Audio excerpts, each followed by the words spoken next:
little bit of background. Yes, I'm a senior VP of asset management for our commercial group. Prior to that, I headed up strategic planning for the 4C across the corporate, and that's really how I got very much involved in sustainability.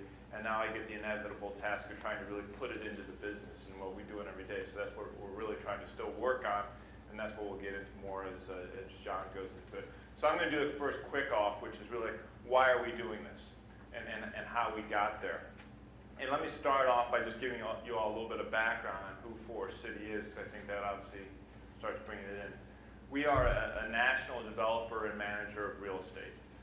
We are national. We're across the whole country in many different regions. We got started with our roots and got started in Cleveland, Ohio, but have grown into New York City, Boston, Chicago, Washington, D.C., and a lot on the West Coast here in L.A. and San Francisco.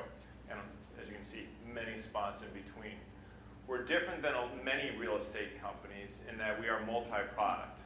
Most, as you hear, REITs these days are retail REITs, office REITs, multifamily REITs, or land companies. We do a little bit of everything.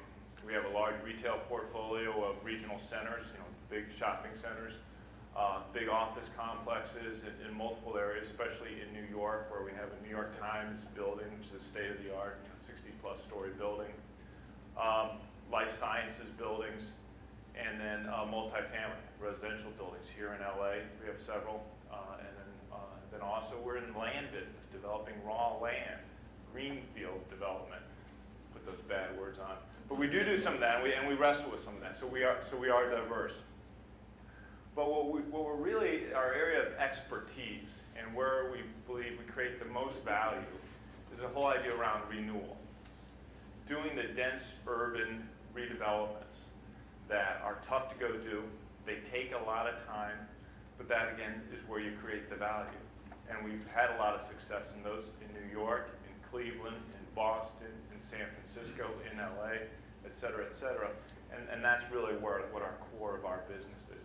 Let me share a couple examples with that. And one is in San Francisco, where just 2 years ago, we opened the new, it's called Westfield San Francisco Center in partnership with another company, another retail developer.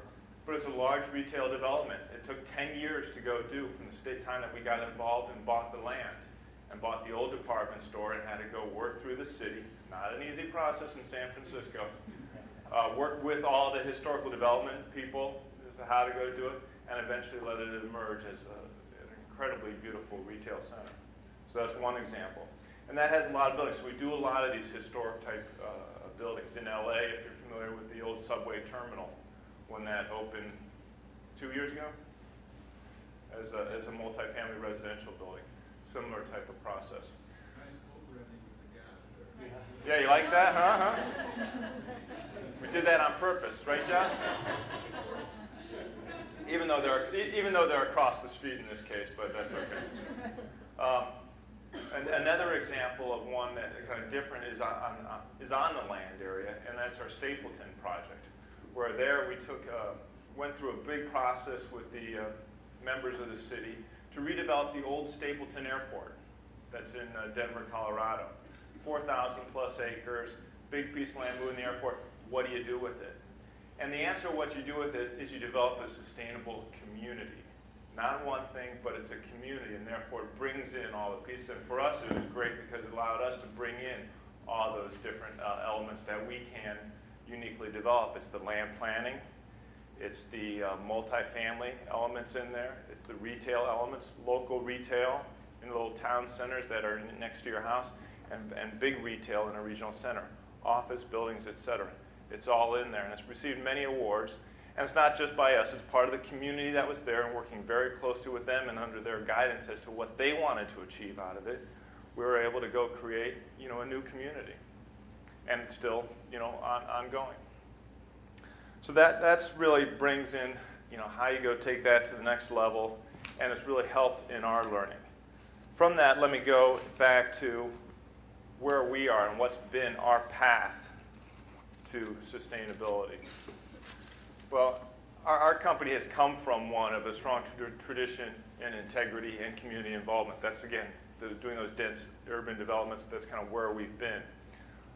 We got exposed to sustainability directly in those words with the Stapleton project, where they said, hey, here's where we'd like to do it. We've got this green book, development plan, go do that, which really started driving a lot of our thought. In 2003, we were updating our strategic plan, and this is where I actually became involved with Force City, helping them do that, and this topic kept coming up, this sustainability thing. Where does this fit in? Should we change that and add that as a strategy or add it as a value? And we ended up adding it as one of our core values, as an idea being, we're not really there yet. We don't think we're there at sustainability, but we think this is going to be important to us in the future. And therefore, let's put it on the list and call it an inspiration and work to try to figure it out. And I've told this story many times. We were doing this, and I was in a meeting with the executive committee on it, and we said, okay, yes, let's go do it. And for all the rest of our values, we always had these wording that would describe what that value means to us. I said, okay, Chuck Ratner, our CEO, what do we want to put in there for the wording? How do we want to define it? And he said, that's a good question. Why don't you call my son John, who just started working with the company not so long ago, and maybe you guys can figure it out. So basically, that's what we've been trying to do then for the last 5 years, is try to figure that out and bring it back into the company. So one of the things we did is we put some initial wording in, and we also put together a task force to go start taking inventory, figuring out what does Forest City do, what have we done in this whole area, and really understand our performance. From that, we set up a permanent council to really start driving that change, and quickly realized that in addition to just having some people kind of informally focused on this, we really needed it built into the organization and structure of our company. And that's where we took John from being a kind of a part-time role, said, John, full-time, we need you to lead this charge. We need to put some staff in place to support you and really start driving this throughout the organization. And then into the operations as that started coming. And this is where we still are today.